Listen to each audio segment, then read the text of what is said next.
Some shows lean left, some lean right, but we lean local and business. This is North Georgia Business Radio X with Bo Henderson. For the next hour, we will celebrate the businesses in our area and the people that run them.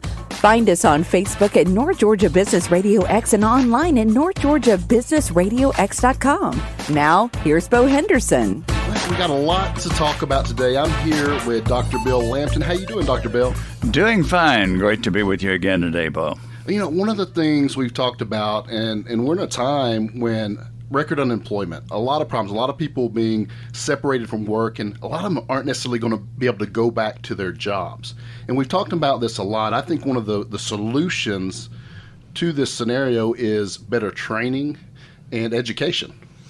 Yes, and one of the things that I would like to point out is that not only is there an economic impact when people are between jobs, and of course the phrase that's come up in recent years, they're in transition. We don't say they've been fired or they're unemployed. Often we say they're in transition. And in addition to the economic problems and challenges that people are facing, there are also the emotional problems, the problem of feeling useless, the problem of worrying about your family, the problem of not knowing what your future will be. So to me, that's one of the biggest challenges that people can face, not just the dollar side of it. Right. Being able to have the resources sometimes. Sometimes it comes down to having the resources to do better and have other options and opportunities. Well, speaking of resources, we have one here locally, and let me read you a little bit about a resource that people need to know about when it comes to this. Hopkins Associates is a local family business owned and operated by Marsha and Benjie Hopkins. For the past 4 years now, their company has contracted with Georgia Mountains Regional Commission to provide workforce development services for businesses and individuals in a 13-county region right here in North Georgia. It's quite a resource. You hear all the breadth of all that they can do there. But the good news is, Dr. Bill, we've got Marsha and Benjie Hopkins in the studio with us today. Yes, and I know our listeners will certainly want to pay close attention because these people are a wonderful resource. All right, enough of the suspense and buildup. Welcome to the show, Marsha and Benjie. Thank you. Thank you very much. We're glad to be here. Well, so Hopkins and Associates, that's you guys, and I know you work with WorkSource Georgia. WorkSource Georgia Mountains, right? So tell us a little bit about what that is and kind of what you do there. Well, WorkSource Georgia Mountains is a division of the Georgia Mountains Regional Commission. So let me tell you first a little bit about the Georgia Mountains Regional Commission, which is also a great resource for our area, the northeast part of Georgia.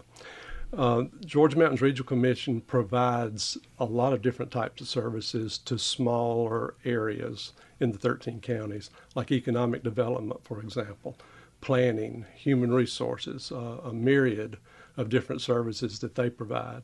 So WorkSource Georgia Mountains is part of the Georgia Mountains Regional Commission, and their emphasis is on administering the WorkSource Innovation and Opportunity Act, which is a bipartisan act of Congress from 2014 that basically set funds aside for businesses and for individuals, for businesses to be able to be competitive in a global environment, and for individuals to be able to get on a career path that would not only allow them to get a job, but to advance their career and to remove any barriers that would keep them from advancing their career. So that's what this is all about. And then we want to get into a little bit more detail about how it's administered and how it actually works. Well, let's talk. We talk North Georgia. You know, this is a North Georgia radio show here, but let's talk a little bit about the service area that we're talking about that you guys serve with what you're doing here. Okay, well, there's, as I mentioned, 13 counties, and let me just read off those counties, if that's okay. Banks County, Dawson, Forsyth, Franklin, Habersham, Hall, Hart, Lumpkin, Rabun, Stevens, Towns, Union, and White. Okay. So that's the area that's covered under the Georgia Mountains, WorkSource Georgia Mountains. One of the things we like to share with our listeners when we are talking with our guests is What really brought you to this spot? Tell us a little bit about your background. Marsha, let's start with you, please. Well, I had worked with Georgia Mountains in a previous part of my life for about 14 years doing workforce development. And I liked it. I liked working and meeting people throughout the region. I liked helping individuals. I had a social work background, so I enjoyed that. And that's part of why we have gotten together to do this. Benjie may want to tell you a little bit of his background as well. Well, my background is in the private sector. After college, I went to work for a local wholesale hardware company, and then worked there for 16 years. I went into the banking for about 5 years, and then with an international company that was sales and distribution company for about 20 years. So that's kind of the scope. But I think that being able to talk from a private sector background maybe has helped us both a little bit in the understanding of what businesses need out there. Well, let's dig into this, and we've had some conversations on the phone, especially between me and you, Marsha. Let's talk about the services and what they offer. Okay, well, these are the services that we provide and how we can assist. We can provide training for needed worker skills and decrease turnover for businesses, which is a huge thing. We can assist with new hires. We can develop a pipeline for skilled talent. All of these are available. And we can also offer wage reimbursements through several different programs. Has your training program changed since it's a little bit more difficult to have face-to-face right now with people? And in what way have you had to adapt on that? We've had quite a few changes, and like most any other businesses today, a lot more Zoom meetings, a lot more telephone calls, a lot fewer face-to-face meetings, but the services are still available. Everything that was offered before the pandemic is also offered now. It's just in a different way, just accessed a different way. I think many of our listeners might remember a book from quite a few years back, a huge bestseller, Who Moved My Cheese? And to me, that book has come to life now because the book was about adapting to change. We might not want change. We may not like it. We may not expect it, but change inevitably is going to happen. And so you've made that adjustment, and that's what many people in the workforce are having to do. That's correct. There's no choice. We saw a survey recently from the U.S. Department of Labor and also from LinkedIn. These were two separate surveys, but basically they were asking employers what skills are they looking for now. They were specifically looking at 2022. What are they going to be looking for? And innovation and creativity are the top skills that employers are looking for now. So it's a different ballgame. Being able to adapt. How do we teach that? Flexibility. It's important. Well, we're listening to North Georgia Business RadioX. I'm Bo Henderson here with Dr. Bill Lampton. You're listening to Marsha and Benjie Hopkins, and we're talking about WorkSource Georgia Mountains. And one of the questions, so there's these great programs we've started bringing up, and there's some funding for them. But what's the biggest challenge, guys? I'm guessing, is it hard raising awareness so people know? Because I think a lot of people out there don't know these things are available, and I guess that's really what you guys do. You're out there educating the public on that. Exactly. That's our job, is to get the word out. And how do you do that? Well, this is the radio show. I love outlet. that. Right. Speaking out visiting local businesses in these counties. We attend, I'm sorry. Go ahead. We attend a lot of Chamber of Commerce events when businesses are there, and we ask for opportunities to tell about the program. Civic groups. Yeah, civic groups. Almost every county has someone, probably their economic development person or their Chamber of Commerce president, whoever that is. We try to touch base with those folks and say, we have this wonderful programs. We'd like to get this information out to your members. And that's how we do that. And we make a lot of trips. Right, I imagine. We go see people. Well, and as I've heard you describe some of these services, some of these things can be the difference in a business actually struggling and actually making it. having a well-trained workforce, having some of the interns. I know that's a program we can talk about at some point. So what are some of the areas, or maybe let's get into a little more of the funding, and what areas is there funding for? Okay, you want to start? You want to start about incumbent worker? Okay, yes. One of the main programs that we offer is called Incumbent Worker Program, and it's also layoff aversion. Say, for example, you have a business and you need a particular skill that you may not have right now within your group of employees. So the choice is you can take a current employee and provide the training for that person to increase their skills. And that may keep you from having to lay someone off because you were able to take the funding that's available here and improve the skill of an existing employee. And that's called Incumbent Worker Program. So it's available to upgrade the current employee's work skills. Companies can partner with public or private consultants who can review and suggest employee training or improve operations. Employer reimbursement can total 50% or more of the consulting and training cost. And a maximum funding per employee, and I think this is important because it kind of tells you the scope of the program, the maximum funding per employee is $12,000. So it's a significant amount. And if you have several employees that need that kind of training, like the training can come from one of our great technical colleges, it can also come from an independent company. It just has to be approved up front. But up to $12,000 per employee is available for the training. What would be maybe one of the most frequently offered requests?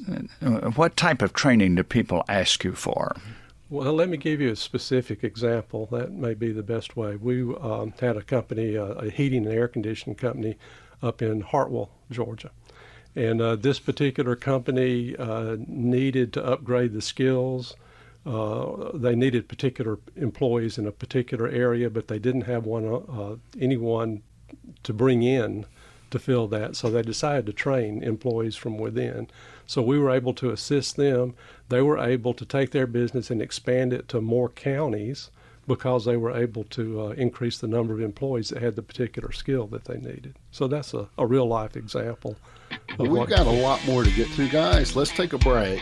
But let's get to a lot more with services, programs, funding to support and help our local businesses here in North Georgia. We come back right here on North Georgia Business RadioX.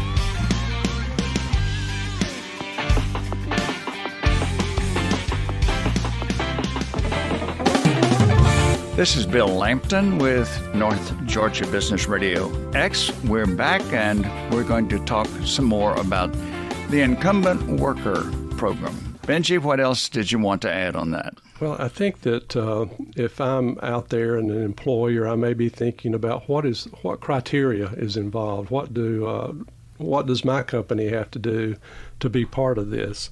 And I think it's really pretty simple, but I just want to hit a few of those key facts. Number one, it has to be a for-profit company, and they have to have been in business for at least 1 year, and they have to be located within the 13 counties that we mentioned earlier.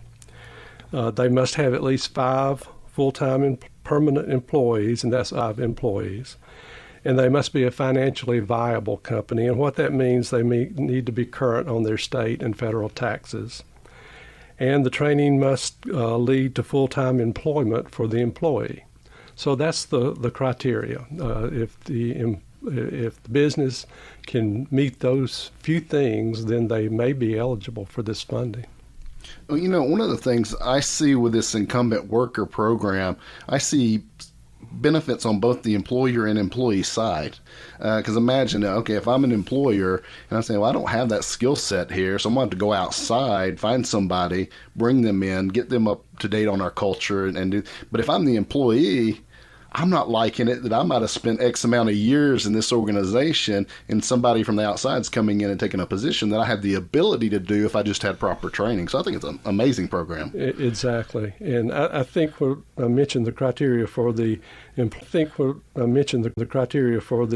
employer, that there's also some criteria for the trainee too, okay, for the employee. And they have to be with the company for at least 6 months. They have to be at least 18 years old. they have to be either a citizen or have a work permit for the United States. And so you can see it's not a huge hurdle that either the employer or the employee have to overcome. And we just want people to know that this is out there and these funds are available.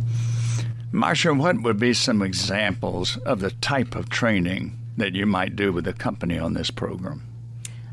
There's on-the-job training. So you're an employer and you're hiring for a full-time position, full-time permanent position.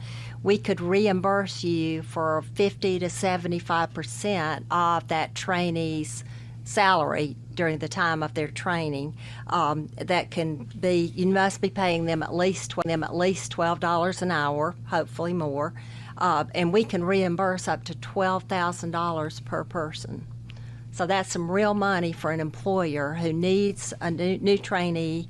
It helps them offset that. There's always a cost of training, and it offsets that for that employer.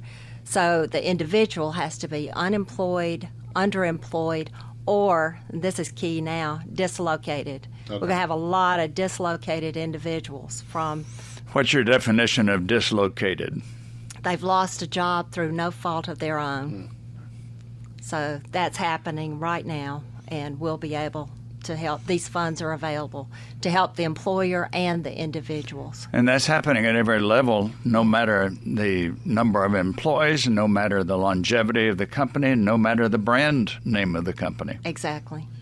Well, let me put you on the spot here. This is always fun for me. Do you have what you can think of that comes to mind of a real good example?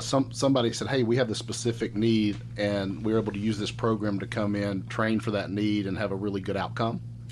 I do. I had a feeling you would. This happened to a startup medical company in this area. And they, of course, as a new startup, were needing funds to get going. They were able to hire an intern through our program. This individual had a degree in chemistry from one of our area colleges, and she had lost her job through no fault of her own. She needed a job. They needed someone to work for them. They hired her first as an intern, taught her skills. She got work experience. Now, this company is going to be able to hire her in on-the-job training. They'll be reimbursed. We paid the person's salary while she was training as an intern, and now we'll be reimbursing them for part of her salary. They're expanding that facility to a lab. They're adding a lab. So to us, that was a success for the employer and the individual. It's a lot of win-win scenarios there. Now, that's what I love about this incumbent worker training idea. Our business owner friends out there listening, this could be something you didn't realize was available that could help you. Right? Those of us listening that might be in a situation, you might be saying, hey, that applies to me personally or someone I know. And if we accomplish the job we're hoping to today, there's a lot more to talk about. But that's what we really are here to do today with Marsha and Benjie, is let's just let people know what's out there, what's available, how it can help our community. And I'm excited to come back with a lot more talking with these guys. I'm Bo Henderson here with Dr. Bill Lampton. You're listening to the voice of local business, North Georgia Business RadioX. We'll be back with a lot more with Marsha and Benjie right here.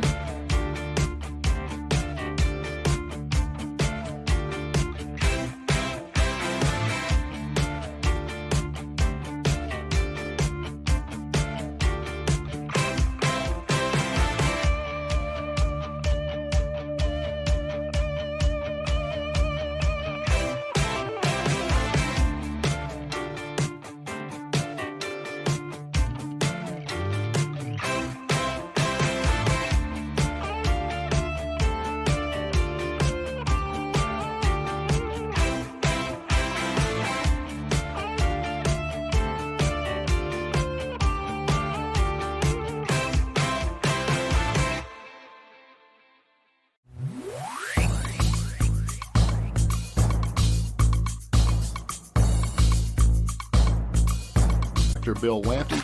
We've been having a fascinating conversation with Benjie and Marsha Hopkins about the resources, the services that are available for our local businesses. And I was just really, that Incumbent worker program, I was fascinated by all that offers, and that's available, and there's funding for that. But I know you guys have a lot more services to talk about. Where should we go next? Well, if we could, let's talk about registered apprenticeships. Okay. This is a big program for us for the WorkSource Georgia Mountains area.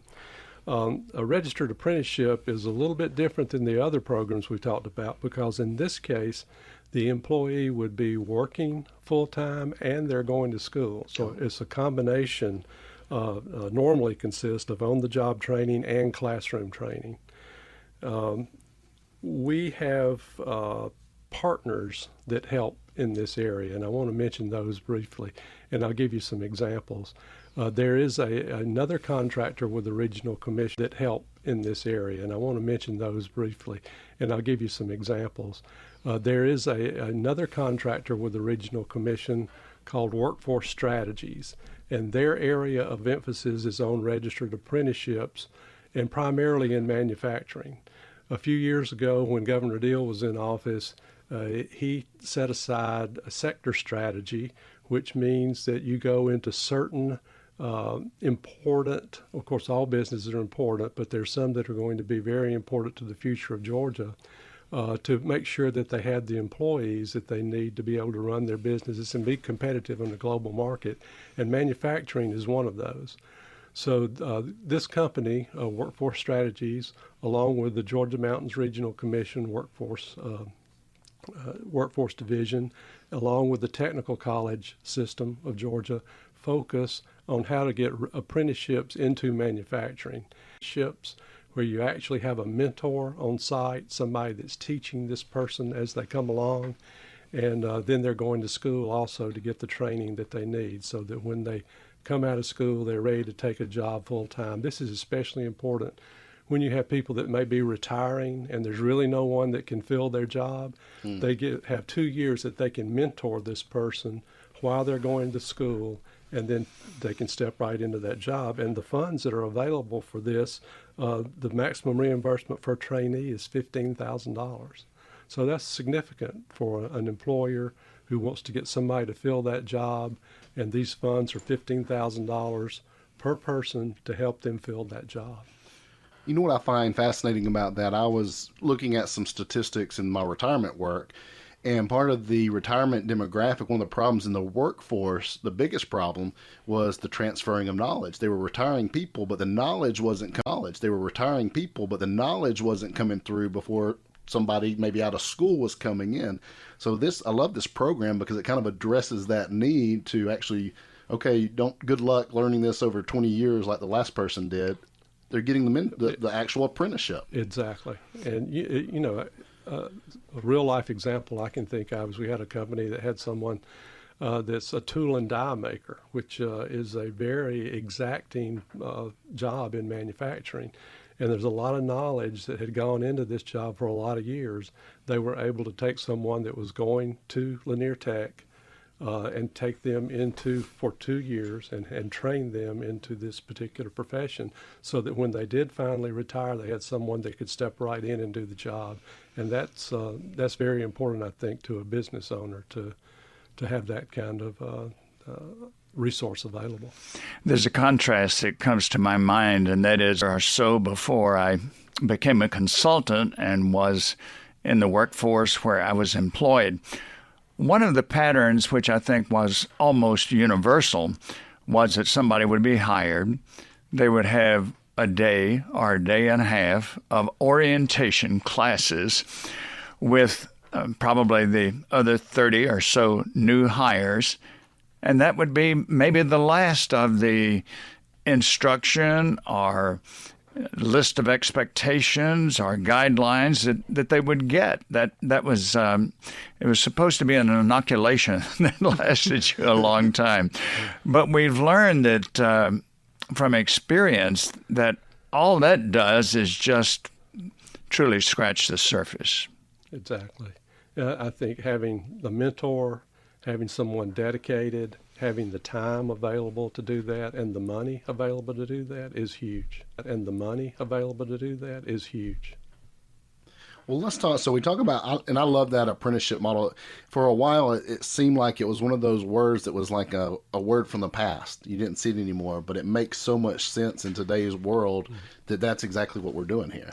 Exactly. And I think, but excuse me, but I think another thing that's important is manufacturing has changed so much over the years. You know, a lot of people have an idea that manufacturing may not be in a clean environment. It may be lifting and heavy work, and now it is a clean environment. Computer probably instead of running something on the assembly line, you're probably operating a computer. It's a very clean, a very different environment. And a few robots around, too. Exactly. Yes. Yeah. Well, it's changed a lot. And another program I would love for us to have some time to talk about is internships.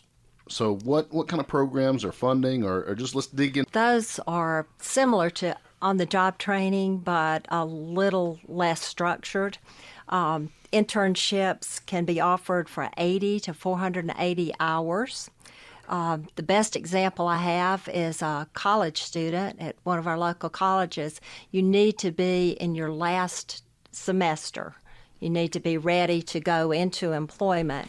One example we have is someone who works for an economic development authority, and this person has been on with them for the 480 hours. And these are varying time spans for different weeks just because of the flexibility needed for a college student. Sometimes you have more hours to spend than others, but that's a really good example there in for one of our internships. So 80 to 480 hours, we can pay up to $11 an hour. We pay the individual, we can run the payroll, pay the workers' comp.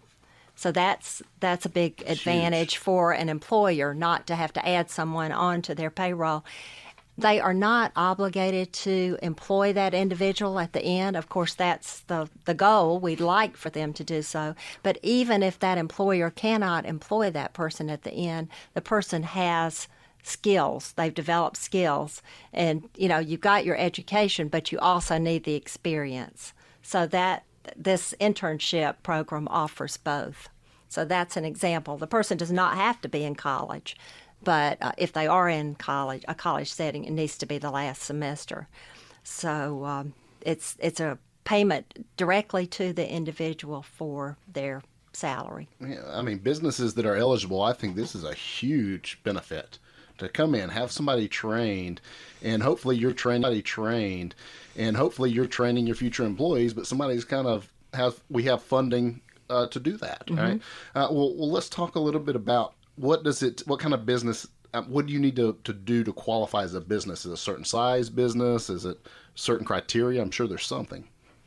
For the internships, right. They can be not-for-profit or a for-profit business. It could be either. Okay. Okay. And Benjie, you may have some more qualifications on that as far as the employers. Yeah, I was just curious, is there any business size that not necessarily a business size, but the employer should not be laying off someone for the intern to come in. It's not a replacement situation. Exactly. Right. And they have to be in full compliance. The employer has to be in full compliance with local, state, and federal tax obligations. Other than that, it's pretty straightforward. Bo, one thing I enjoyed doing for the 18 months or so that we've been on the air is talking with our guests about their community involvement. And with these two, we could have had an entire program on that. So let me start with Marsha. Looking at your bio, you have been involved in so many worthwhile activities in this area as a volunteer. What has prompted you to be so active that way? It's a great community, and I have enjoyed participating and getting to know people as part of this volunteer service and just community activities. I enjoy people. As I said earlier, I had a background in social work, but I enjoy people. I enjoy creative people, and that's part of my interest is to get involved in groups where there are creative individuals. I draw from that energy, and I enjoy it so much. And then volunteering, you get so much more from that than you ever give. We all know that. Well, the many charitable organizations we have in Northeast Georgia depend heavily on people who have just that giving attitude. Yeah, and that's one of the things we find that's great about our community is these business owners, as we get to know them, and a lot of times it's kind of behind the scenes. They're supporting and out volunteering, and they're really making our community go around. So it's great to see. And of course, Bill, you're right. These guys are no exception to that. What we talked about a couple of things. I want to get to a couple of things here in the next segment. We've talked about the apprenticeship. Sounds like a great program. Internships, huge value for businesses there. I know there's some programs and services you offer to the individual, but more so than the employer. And let's get to those when we come back after the break. This has been a great conversation with Benjie and Marsha Hopkins. I'm here with Dr. Bill Lampton. We'll be back, North Georgia Business RadioX right after this.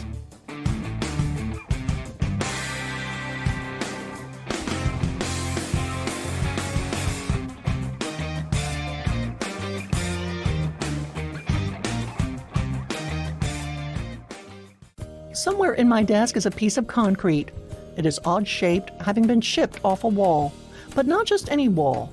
It's a small remnant of the Berlin Wall from a trip my husband and I took to Germany in the early 1990s.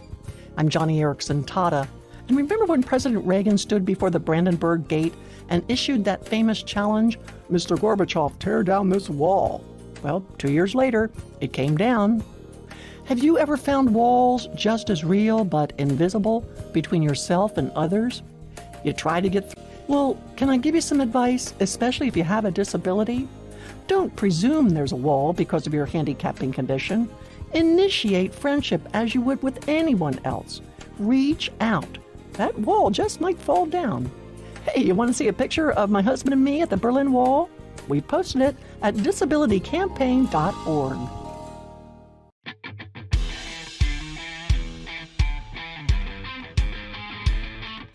Welcome back to North Georgia Business RadioX. I'm really excited about the conversation we're having today with Benjie and Marsha Hopkins. Dr. Bill, this has been really enlightening to me just to learn about the services, the programs available, and there's funding for this right here in our community.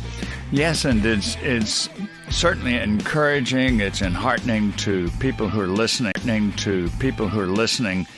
who are looking for work. There are people who are managers, CEOs, who want to bring in qualified people. It works both ways. That's right, and it helps on both sides. And before we went to the break, we were talking about Benjie and Marsha's volunteering in the community and work they've done.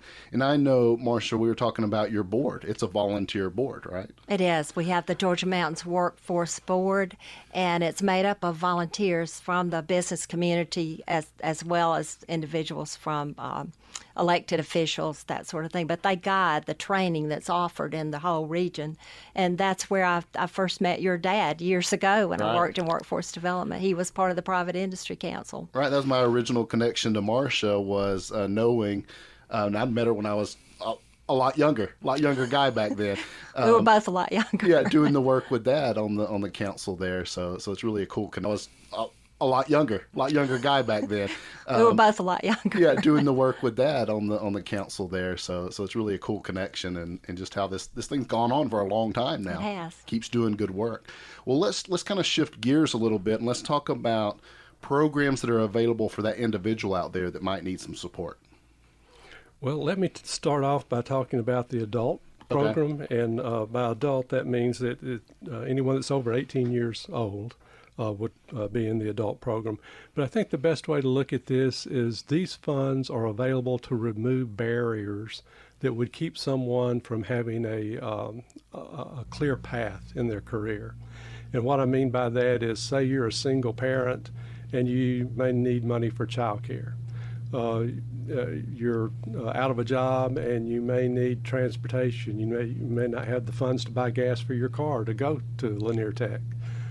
So that they can get an education and they can move into a career path. So that's kind of what the adult program is about. The process that someone would need to go through is if they're interested in finding out more about this, they first need to attend what's called an overview session. Now, pre-COVID-19, the overview session was held at the office in a large training room. Now the session is held online.